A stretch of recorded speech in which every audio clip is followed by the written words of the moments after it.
जय गुरु जी, शुक्राना गुरु जी, अनंतम अनंतम शुक्राना गुरु जी। गुरु जी के चरण कमलों में मेरा कोटि कोटि प्रणाम सारे संगत परिवार को। जय गुरु जी। संगत जी, लाइफ में उतार चढ़ाव, दुख, दर्द, तकलीफ, पीड़ा सब कुछ आती है, लेकिन एक ऐसी चीज़ है जो अगर हमारी ज़िंदगी में हो तो हर छोटे से छोटा दुख बहुत बड़ा हो जाता है और हम बहुत कमज़ोर महसूस करते हैं अपनी ज़िंदगी में। ऐसा लगता है हमारे पास कोई नहीं है, क्योंकि वो एक चीज़ नहीं होती तो हमारे अपने भी हमारा साथ नहीं देते, और वो चीज़ है पैसा, गरीबी।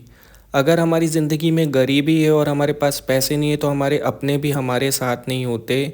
और इस कंडीशन में ना एक चीज़ और होती है, जब हम मुश्किल वक्त से गुज़र रहे होते हैं और हमें हर चीज़ से तरसना होता है, हर चीज़ के लिए लाइफ में बहुत कठिन समय चल रहा होता है ना, तो उस टाइम पे हम भक्ति भी नहीं कर पाते, क्योंकि हमारा जो 90% माइंड है वो प्रॉब्लम में ही फंसा होता है और 10% माइंडसेट के साथ हम भक्ति नहीं कर सकते। ये भी एक ट्रुथ है, और ये वो समझ सकता है जो उस कठिन समय से निकला हो। और इस समय पे ना हमें बहुत सारे लोग बहुत सारा नॉलेज देने आते हैं कि बेटा ऐसा कर लो तो ऐसा हो जाएगा, ये कर लो तो ये हो जाएगा, इस मंदिर में चले जाओ, उस मंदिर में चले जाओ।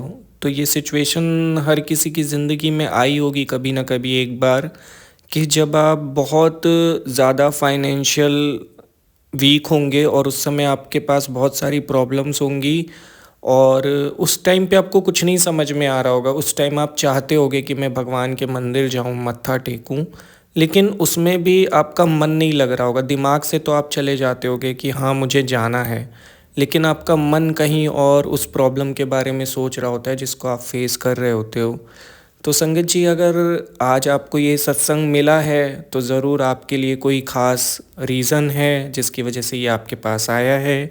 गुरु जी आज आपकी वो तकलीफ़ आपकी लाइफ से काट देंगे जिसकी वजह से आप बहुत परेशान हैं, और इसलिए ही उन्होंने आपके पास ये सत्संग भेजा है। मेरा आपसे हाथ जोड़ के निवेदन है कि इस सत्संग को पूरा अंत तक ज़रूर सुनिएगा।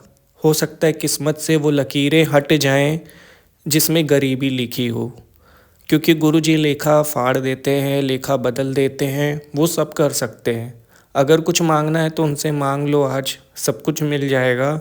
लेकिन उनके दिखाए हुए रास्ते पे चल के, और उनका दिखाया हुआ सबसे पहला रास्ता है कि बेटा संगत कर और सत्संग सुन। तो आज आपको ये सत्संग पूरा अंत तक ज़रूर सुनना है। कहते हैं जो गुरु जी के सत्संग हमें प्राप्त होते हैं उसका हर एक शब्द गुरु जी का आशीर्वाद होता है, उसकी ब्लेसिंग्स होती हैं। और संगत जी कहते हैं कि जो भी सत्संग सुनता है या जो भी सत्संग सुनाता है, दोनों को गुरु जी ब्लेस कर दे। तो हम इस सत्संग को पूरा अंत तक ज़रूर सुनेंगे और आज गुरु जी के चरण स्पर्श करके उनका आशीर्वाद ज़रूर प्राप्त करेंगे। मैं सत्संग को गुरु जी के मंत्र जाप से शुरू करता हूँ। ओम नमः शिवाय, शिवजी सदा सहाय। ओम नमः शिवाय, गुरु जी सदा सहाय। संगत जी, यह सत्संग राम अंकल द्वारा शेयर किया गया है।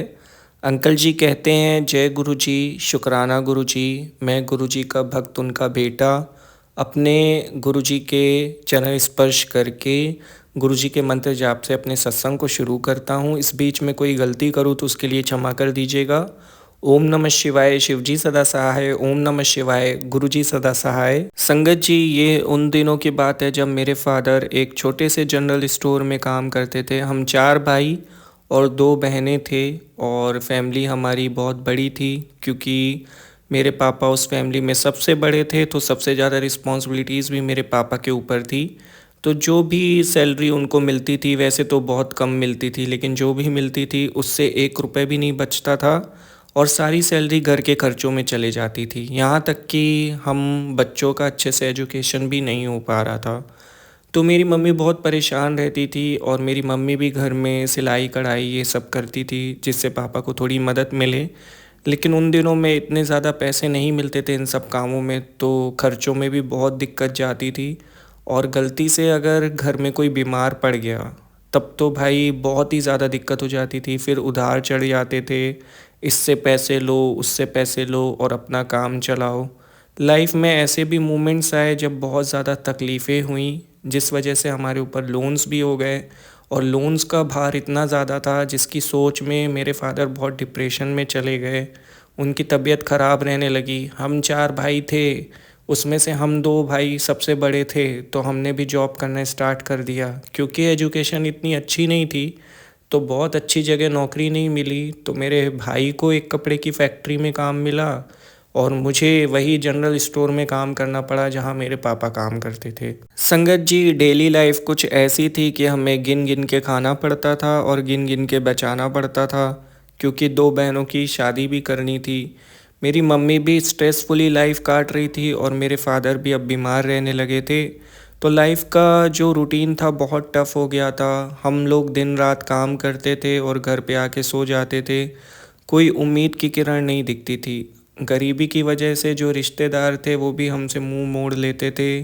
कभी कोई स्पेशल ओकेशन होता था तो वो हमें इनवाइट नहीं करते थे, और वो मतलब कोशिश करते थे हमसे बचने की कि इनसे कम मतलब रखना पड़े। देखिए, लाइफ में मैंने एक चीज़ देखी है अपनी, कि जब आपका बहुत मुश्किल वक्त होता है और ख़ास करके आपके पास पैसों की कमी होती है तो तब आपके साथ कोई नहीं होता। क्योंकि इस ज़िंदगी में हर कोई तब आपके साथ है जब आप खुद संपन्न हो। जब वो ये फ़ील करते कि आप उनके किसी काम आ पाओगे ना, तभी वो आपके साथ रहेंगे। जहाँ उनको ये फ़ील हुआ कि आप उनके किसी काम के नहीं हो या कभी आप उनका कोई काम नहीं कर पाओगे, उनके काम नहीं आओगे, तो वो आपसे पीछा छुड़ाने लगते हैं। तो ये बात बहुत पहले समझ में आ गई थी कि ये दुनिया मतलबी है और पूरी मतलब की दुनिया है। तो किसी के साथ ख़ास कांटेक्ट बना के कोई फ़ायदा नहीं है। अगर कुछ आगे ले जा सकता है तो अपनी खुद की मेहनत है। तो मैंने बहुत मेहनत करना स्टार्ट किया। इधर उधर जो भी छोटा काम एक्स्ट्रा टाइम में मिल जाता था मैं करता था। मैंने तो साइकिल में समोसे तक बेचे हैं। मतलब मैंने उस हद तक काम किया, उस हद तक गरीबी देखी जिसका कोई अंत नहीं था। मतलब ऐसा लगता था कि यार मैं क्या ज़िंदगी जी रहा हूँ। जब मैं दूसरों को देखता था कि वो बहुत खुश हैं, अपनी लाइफ में सेटिस्फाई हैं, तो मैं ऊपर आसमान की तरफ देख के भगवान से बोलता था कि मुझसे क्या गलती हो गई या मेरे परिवार से ऐसी क्या गलती हो गई कि हमें ये दिन देखने पड़ रहे हैं और हमारी ही लाइफ में इतनी सारी प्रॉब्लम है। फिर उसके बाद 2007 में मेरे फादर की तबीयत बहुत ख़राब हो गई और फिर वो गुरुजी के पास चले गए। बहुत तकलीफ़ का समय था। उस समय भी बहुत सारी मेडिकल कंडीशंस थी, जिसमें मेरी मम्मी का जो थोड़ा बहुत गोल्ड था वो भी सेल करना पड़ गया था। तो वो भी बहुत टफ़ सिचुएशन थी। उसमें जो थोड़ी बहुत सेविंग्स बहुत ज़्यादा मुश्किल से इकट्ठी की थी वो भी निकल गई थी। तो फिर हम ज़ीरो पे आ गए थे। तो संगत जी, पापा का साया तो सर से उठ ही गया था। फाइनेंशियली भी हम बहुत कमज़ोर हो गए थे पहले से भी ज़्यादा। तो हर दिन बस भगवान से शिकायतें होती थी कि हमने ऐसा क्या बुरा काम किया है कि हमें ये दिन देखने पड़ रहे हैं, हमारी मुश्किलें ख़त्म ही नहीं हो रही। मेरी मम्मी बहुत सारे व्रत रखती थी, भगवान को विनती करती थी, लेकिन कोई फ़ायदा नहीं होता था। ऐसा लग रहा था कि जैसे भगवान है ही नहीं। एक टाइम पे तो मेरा विश्वास ही उठ गया था भगवान के ऊपर से। लाइफ में हर जगह प्रॉब्लम होने की वजह से, हर जगह एडजस्ट करने की वजह से ऐसा हो गया मेरे साथ कि मैंने भगवान में मानना ही छोड़ दिया। मुझे लगता था कि भगवान वगवान कुछ होते नहीं हैं और अगर कुछ करना है तो खुद ही करना होता है। तो एक टाइम पे मैं बहुत बड़ा नास्तिक बन गया था, जिसके लिए मैं गुरुजी से बहुत सारी माफ़ियाँ मांगता हूँ अपनी नासमझी के लिए। तो संगत जी, ये जो बुरा टाइम चल रहा था इसमें बहुत टफ़ सिचुएशन थी और हर दिन मेरा बस एक सपना हुआ करता था कि किसी तरीके से मेरा खुद का बिज़नेस हो जाए और मैं अपनी बहनों की शादी अच्छे से कर सकूं और अपने परिवार को पाल सकूं। हम 2 कमरों में रहते थे, हमें फैमिली से 2 कमरे मिले थे। एक ही वॉशरूम था, बहुत एडजस्ट करना होता था और बहुत पक्का घर भी नहीं था। तो एक सपना था कि अपना खुद का घर हो। हमने कभी गाड़ी नहीं देखी थी अपने घर में। मेरे पापा भी साइकिल चलाते थे और उसके बाद मैं वो यूज़ कर रहा था।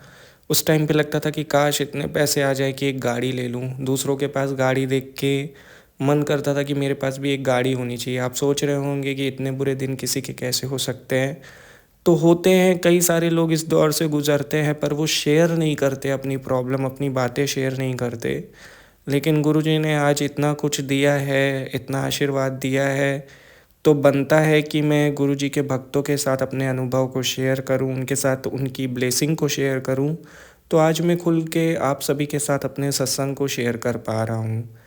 क्योंकि लाइफ में अगर किसी चीज़ से आप गुज़रे हो और आपने बुरे दिन देखे और आपके ऊपर कृपा हुई है, तो आपको कोशिश करनी चाहिए कि जो लोग लाइफ में परेशान हैं या आपके समय से गुज़र रहे हैं जो आपने देखा है, तो उनको भी गुरुजी का आशीर्वाद मिले और वो भी उस स्थिति से बाहर निकल पाएँ। तो इस कोशिश के लिए मैं आज खुल के आपके सामने आया हूँ और अपने सत्संग को शेयर कर रहा हूँ। इसके पहले मैंने कभी कोई सत्संग नहीं शेयर किया, बस मैं गुरुजी के सत्संग सुनता आया हूँ। पर अचानक से गुरुजी का बहुत बड़ा आदेश था, तो मैंने सोचा कि आज तो मतलब संगत के साथ शेयर करूँगा। संगत जी, लाइफ में कुछ ऐसे मोमेंट्स थे जिसको मैं पता नहीं कैसे बोल पा रहा हूँ, शायद गुरुजी का आशीर्वाद ही है, लेकिन फिर भी मैं बोलना चाहता हूँ आज, क्योंकि उनका आदेश है तो मैं बोलूँगा ही बोलूँगा उनकी मर्ज़ी से। संगत जी, लाइफ में ऐसे भी मोमेंट थे कि हम लोग बहुत सारी चीज़ों के लिए तरसे। मतलब मेरी बहन का बर्थडे था, तो उसने मुझसे एक बार कहा था कि मुझे पिज़्ज़ा खाना है, और मेरे पास उतने पैसे भी नहीं थे कि मैं उसे पिज़्ज़ा खिला सकूं। और वो बर्थडे कब निकल गया, कब वो पास हो गया टाइम, बोलते बोलते मतलब छोटी छोटी चीज़ें, छोटी छोटी ख्वाहिशें हमने अपनी मारी पैसों की दिक्कतों की वजह से। क्योंकि प्रॉब्लम थी इतनी बड़ी, हम 4 भाई थे, 2 बहनें थे, माँ थी, घर के इतने खर्चे थे, तो छोटी मोटी नौकरी में क्या ही मिल जाता है। मतलब कितने ही पैसे आप कमा लोगे कि इतनी बड़ी फैमिली को हैंडल कर लोगे। ऐसे लोगों को सोच सोच के पैसे खर्च करने पड़ते हैं। हम लोगों को सोचना पड़ता था कि अगर आज यहाँ पे गलत जगह पे पैसे खर्च कर दिए तो कल का खर्चा कैसे चलेगा। और ये सिचुएशन होती है उन लोगों को पता है जो इस दौर से गुज़र रहे हैं या जिनकी लाइफ में बहुत प्रॉब्लम्स हैं, तो वो समझ पा रहे होंगे इस बात को। तो संगत जी, ये जो सिचुएशन थी इससे मुझे कैसे भी बाहर निकलना था, और मैं बस ये चाहता था कि ठीक है बहुत ज़्यादा अमीरी ना हो मेरे पास, लेकिन इतने पैसे तो हों कि घर वाले अच्छे से खाएं, अच्छे से रहें, अच्छे से पहने, ठीक ठाक घर हो, बेसिक नीड्स तो पूरी हो सके, इतना पैसा तो होना चाहिए हर किसी के पास। और कहते हैं कि भक्ति करो, ठीक है भक्ति भी तभी होती है ना अच्छे से मन से, जब आपका पेट भरा हुआ हो। यहाँ पे तो पेट ही आधा खाली रहता था। तो ये सिचुएशन की वजह से मतलब ऐसा लगता था कि ये ज़िंदगी क्यों है। फिर ये ज़िंदगी ऐसी ही चलती रही और फिर मेरी शादी की उम्र हो गई, क्योंकि घर में सबसे बड़ा था। तो जो मेरे चाचा थे, मासियाँ थी, बुआ थी, उनको पता था कि इनकी कंडीशन कैसी है। लेकिन जब हम 4 लोगों के बीच में बैठे होते थे, कहीं पे ऐसा मौका लग जाता था तो जानबूझ के टोंट करते थे मेरी मम्मी को कि बड़े बेटे की शादी कर दो, उसकी उम्र हो गई। जबकि वो जानते थे कि हमारी लाइफ में कितनी परेशानियां चल रही हैं। लेकिन जब कोई परेशान होता है ना, तो लोगों को मज़ा आता है उसकी कंडीशन का मजाक उड़ाने में। जब उनको सारा सच पता था फिर भी वो ऐसी बातें करते थे, तो मुझे बहुत हर्ट होता था अंदर से, मेरी मम्मी को भी बहुत हर्ट होता था। लेकिन स्ट्रॉन्ग ना होने की वजह से हम कुछ नहीं बोल पाते थे, हमारा मुंह बंद हो जाता था उस टाइम पे, और हम अंदर ही अंदर घुटते रहते थे बस। एक बार तो बहुत हद ही हो गई थी इस बात को लेके। उस दिन मैंने फैसला कर लिया था कि मैं अपने आप को इतना ऊपर लेके जाऊंगा कि इन लोगों की हिम्मत भी नहीं होगी ऐसे बात करने की और मेरी मम्मी का दिल दुखाने की। और मैंने सोच लिया था कि अब लाइफ में मुझे शादी वादी नहीं करनी है, सिर्फ एक कामयाब इंसान बनना है, लाइफ में कुछ बड़ा करना है और सबको दिखाना है कि इस कंडीशन से भी बाहर निकला जा सकता है। मेरे ऊपर बहुत सारी रिस्पॉन्सिबिलिटीज़ थी और मैंने खुद को ये सोच लिया था कि मैं अपने लिए नहीं अपने परिवार के लिए करूँगा। और मैंने ये भी सोच लिया था कि अब मैं इतनी मेहनत करूँगा, इतना ओवर टाइम करूँगा, कैसे भी करके पैसे कलेक्ट करके खुद का बिजनेस स्टार्ट करूँगा। लेकिन सवाल यहाँ पे ये आता है कि क्या सचमुच मेहनत करने से पैसे आते हैं, हार्ड वर्क करने से पैसे आते हैं? अगर ऐसा होता तो सबसे ज़्यादा हार्ड वर्क तो वो लोग करते हैं जो सामान कूली लोग लेके आते लेके जाते हैं, या दुनिया में बहुत लोग हार्ड वर्क करते हैं लेकिन उनको सक्सेस नहीं मिलती। लेकिन तब मुझे ये सीक्रेट नहीं पता था और मैं मेहनत करता रहा, जिसका उस टाइम पे मुझे कोई फल नहीं मिल रहा था। लेकिन ठीक है, मैंने हार नहीं मानी। कहीं किसी वीडियो में सुना था, एक मोटिवेशनल वीडियो में, कि रिएक्शंस मत दो, एक्शंस लेते रहो। जो अच्छा है वो अच्छा है, जो बुरा है वो बुरा है। एक दिन जो बुरा है वो भी अच्छा हो जाएगा मेहनत के दम पे। तो मैं करता रहा और 2 साल बीत गए, कोई चेंजेस नहीं आए, कोई मेजर सेविंग्स भी नहीं हुई। सेविंग्स तब होती हैं जब आप एक्स्ट्रा कमा पाते हो, लेकिन अगर आप कमाओगे ही उतना जितना आपके खर्चे हैं तो कहाँ से सेविंग्स होंगी। तो कुल मिला के लाइफ एक ही तरीके से चल रही थी, कोई चेंजेस नहीं हो रहे थे। इस बीच में एक ऐसा दिन आया संगत जी कि मुझे अपनी शॉप का सामान एक ऐसी जगह पे पहुंचाना था जहाँ पे गुरुजी का सत्संग था। वहाँ पे डिलीवरी देनी थी। मैं क्योंकि किराना स्टोर में काम करता था, तो वहाँ से बहुत सारा सामान वहाँ पे जाने वाला था, शायद लंगर के लिए जाने वाला था उस टाइम पे। तो संगत जी, पहली बार मेरी जो गुरुजी से कनेक्शन जुड़ा वो वहीं पे जुड़ा था। मैं सामान देने गया था और वहाँ पे एक सेवादार थे बाहर। उन्होंने कहा कि बेटा 5 मिनट और रुक जाओ और प्रसाद लेके जाओ। वहाँ पे सत्संग चल रहा था लेकिन वहाँ पे प्रसाद मिल रहा था बाहर। तो उन्होंने कहा 5 मिनट रुक जाओ, और वो 5 मिनट मैं नहीं रुक सकता था क्योंकि नौकरी करने वालों के लिए ना रिस्ट्रिक्शंस होते हैं। लेकिन क्योंकि प्रसाद की बात थी और वो बहुत प्यार से बोले थे, तो मैं वहाँ पे 5 मिनट रुक गया। और जब 5 मिनट मैं रुका तो उस 5 मिनट के बीच में वहाँ पे जो सत्संग चल रहा था उसमें एक लाइन आई कि बेटा, कभी कभी ज़िंदगी में बुरा वक्त इसलिए चल रहा होता है क्योंकि हमने कभी किसी के साथ कुछ बुरा किया होता है, लेकिन गुरुजी के दर पे आके वो बुरे कर्म कट जाते हैं, मंत्र जाप करके, नाम जाप करके, और उस स्थिति से भी बाहर निकला जा सकता है। वो 5 मिनट में मैंने ये लाइन सुनी और मैं प्रसाद लेके घर आया और मैं पूरा टाइम उस बारे में सोचता रहा। जब मैं अपनी शॉप पे था तब भी मैं वो सोच रहा था, जब मैं घर पहुंचा तब भी मैं वो सोच रहा था, बट वो बात मेरे दिमाग से निकल नहीं रही थी।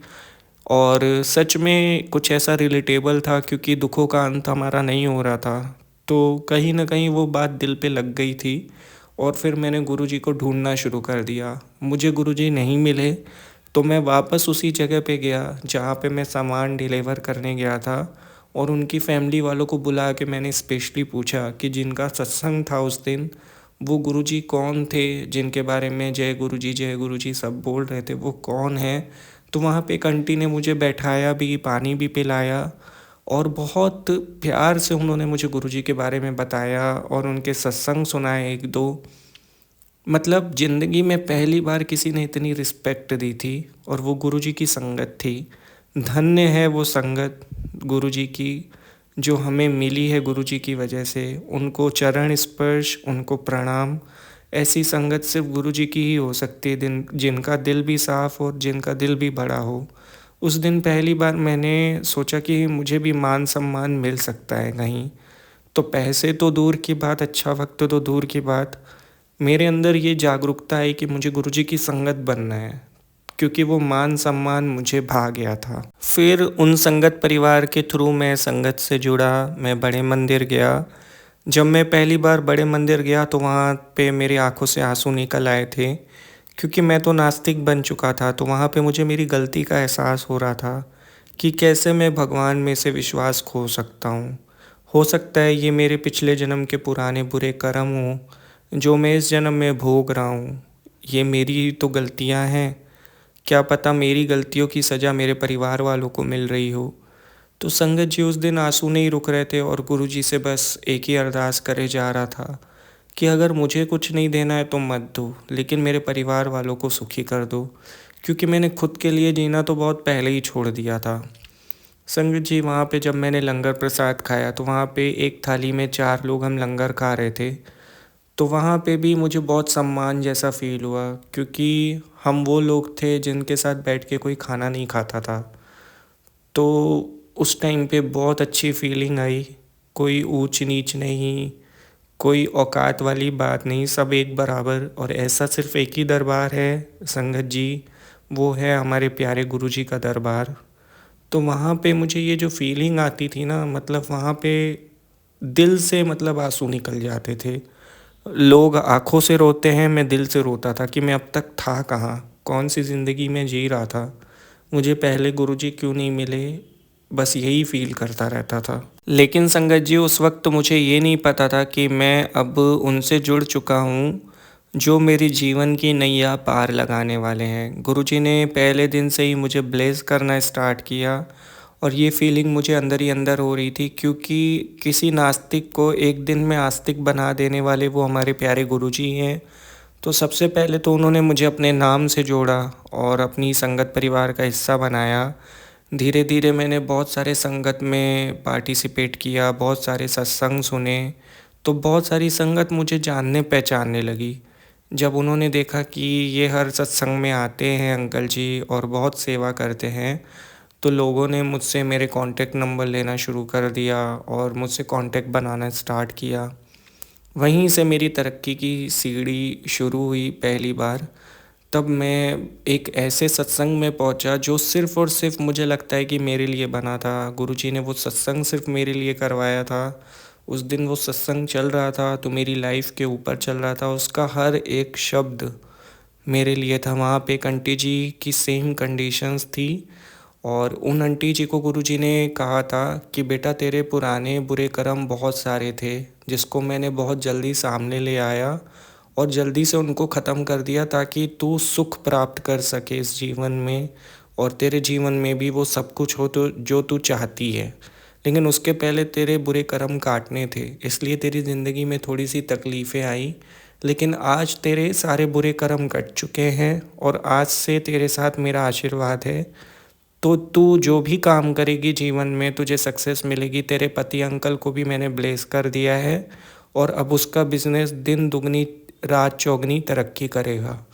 तो उस दिन जब मैंने ये सुना तो फिर से वो बात याद आ गई जो पहले 5 मिनट पहले दिन मैंने गुरुजी के सत्संग में सुनी थी। तो देखिए ना कैसे सब कुछ कनेक्टेड होता है। बाद में भी सामने वही आया जो पहली बार सुना था, तो समझ गया था कि ये सत्संग सिर्फ गुरुजी मेरे लिए ही चलवा रहे हैं आज। संगत जी, उस दिन जो मैंने सत्संग सुना, मानिए उस समय मेरे अंदर जैसे एक अलग लेवल का आत्मविश्वास भर गया, खुद पे भरोसा होने लगा। उस दिन ऐसा लग रहा था कि लाइफ में मैं कुछ भी कर सकता हूँ, मैं कुछ भी जीत सकता हूँ। तो उस दिन गुरुजी ने ये प्रेरणा दी, ये आत्मविश्वास दिया सत्संग सुनवा के। और ये बात बिल्कुल सच है, सत्संग सुनने से हमारे मन में ताकत आ जाती है। उस दिन अलग लेवल की एनर्जी फील कर रहा था। तो रात को मैं लेटे लेटे फिर उस दिन ये सोच रहा था कि जो थोड़ी बहुत सेविंग्स है, असल में मैंने सेविंग्स अपनी बहनों के लिए कर रखी थी। लेकिन उस दिन मुझे लग रहा था कि क्यों ना मैं इससे छोटा मोटा ही बिज़नेस स्टार्ट करके अपना खुद का काम करूं। इसमें बहुत रिस्क भी था क्योंकि इसके लिए सबसे पहले मुझे जो करंट में मैं जॉब कर रहा था वो छोड़नी पड़ती। हालांकि वो इतनी बड़ी नहीं थी, लेकिन ज़रूरतमंद के लिए वो भी बहुत बड़ा काम था। लेकिन उलझन में फंसा हुआ था कि करूं या ना करूं, समझ में नहीं आ रहा था। तो मैंने गुरुजी से ही अरदास करी कि अगर गुरुजी मैं सही सोच रहा हूं तो आप कुछ संकेत दो, कोई रास्ता दिखाओ। और नेक्स्ट डे जब मैं शॉप पे जा रहा था तो एक बटरफ्लाई मेरे साथ साथ चल रही थी। और आप तो जानते ही हैं गुरुजी बटरफ्लाई रूप में दर्शन देते, तो उस दिन गुरुजी मेरे पास आए थे। तो मैं समझ गया कि गुरुजी का ग्रीन सिग्नल मिल चुका है और मैं अपना खुद का बिज़नेस कर सकता हूँ। तो कभी कभी उनके दिए हुए संकेत हमें पकड़ने भी होते हैं। तो मैंने बस फैसला कर लिया और उसी दिन मैंने एक छोटा सा काम स्टार्ट किया था, मतलब जो किराने से ही रिलेटेड था, कम पैसों में, पर मैंने वो स्टार्ट किया और रोड पे ही स्टार्ट किया। और उस पे मुझे पहले दिन ही बहुत अच्छा प्रॉफिट हुआ। लेकिन फिर कुछ दिनों के बाद ना वो भी डल हो गया, तो चिंता बहुत बढ़ गई। तो मैंने गुरुजी से कहा कि जब आपने ही रास्ता दिखाया है, आपने ही हिम्मत दी है, तो फिर ऐसा क्यों हो रहा है। असल में डल हो गया था, हिम्मत मैंने नहीं हारी क्योंकि मुझे पता था कि गुरुजी ने कहा है तो सक्सेस ज़रूर मिलेगी, एक भरोसा है मुझे उन पे। और फिर उसके बाद गुरुजी ने मुझे एक सत्संग फिर से सुनवाया। असल में क्या होता है कि सत्संग के माध्यम से मुझे मेरे सवालों के जवाब मिलते थे। तो जब भी मैं उनसे अरदास करता था तो तुरंत उसके थोड़ी देर बाद मैं कोई ना कोई यूट्यूब पे सत्संग सुन लेता था। तो सत्संग में मुझे मतलब जवाब मिला और उसमें गुरुजी का आदेश था कि मुझे अमृत वेला संभालना है। तो संगत जी फिर मैंने अमृत वेला करना स्टार्ट किया और धीरे धीरे फिर से सिचुएशन अच्छी हो गई। और फिर वो बिज़नेस कब बड़ा हो गया, कब बहुत सारे कस्टमर बन गए, कब मेरी दुकान खुल गई खुद की, मुझे पता ही नहीं चला। 3 साल के अंदर मेरी खुद की एक ऐसी शॉप थी जो बहुत अच्छी चलती थी। बहुत अच्छी क्या, उस एरिया में बहुत अच्छी चलती थी। मेरा खुद का किराना स्टोर था और ये बात किसी जादू से कम नहीं थी मेरी लाइफ में। फिर उस दुकान से मैंने अपने दोनों बहनों की शादी की बहुत अच्छे घर में। गुरुजी के आशीर्वाद से वो भी बहुत संपन्न हैं और बहुत अच्छी ज़िंदगी जी रही हैं। मेरे भाइयों की भी मैंने शादी की और मैंने फिर एक छोटा सा घर भी लिया। घर के साथ साथ मेरी दुकान तो ओपन हो ही गई थी, लेकिन मैंने आज तक शादी नहीं की है क्योंकि मैंने अपना जीवन गुरुजी को और अपने परिवार वालों को समर्पित कर दिया था और मैं इस ज़िंदगी से बहुत खुश हूँ। मेरी और माँ की खुशियाँ मतलब देने के लिए गुरुजी का अनंतम अनंतम शुक्राना। मैं और मेरी माँ बहुत खुश रहते हैं घर पे और कोई दिक्कत नहीं है। आज लाइफ में वो सब कुछ है जो चाहिए होता है और ज़्यादा की चाह भी नहीं थी, लेकिन एक बैलेंस लाइफ हो गई गुरुजी के आशीर्वाद से। जहाँ पे अपने काम नहीं आए वहाँ पे गुरुजी ने हमें संभाला। जहाँ पे किसी ने साथ नहीं दिया वहाँ पे गुरुजी ने हमारा साथ दिया। जहाँ पे किसी ने हमारा हाथ नहीं थामा वहाँ पे गुरु ने हमारी बाँह पकड़ ली और हमें जीवन के रास्तों से पार लगाया, एक अच्छी ज़िंदगी दी। गुरुजी का अनंतम अनंतम लख लख बार शुक्राना है गुरुपा का, एक ऐसी ज़िंदगी देने के लिए जिसको हम हमेशा से जीना चाहते थे। मैं उनके चरण स्पर्श करके, उनके चरणों को याद करके, उनके सामने शीश झुका के आज इस सत्संग के माध्यम से शुक्राना करता हूँ हर उस चीज़ के लिए जो उन्होंने दी है और जो नहीं दी है उसका भी शुक्राना है। अच्छी हेल्थ का शुक्राना, अच्छी वेल्थ का शुक्राना, हर पल का शुक्राना, मेरे बुरे कर्मों को काटने का शुक्राना, सही रास्ता दिखाने का शुक्राना।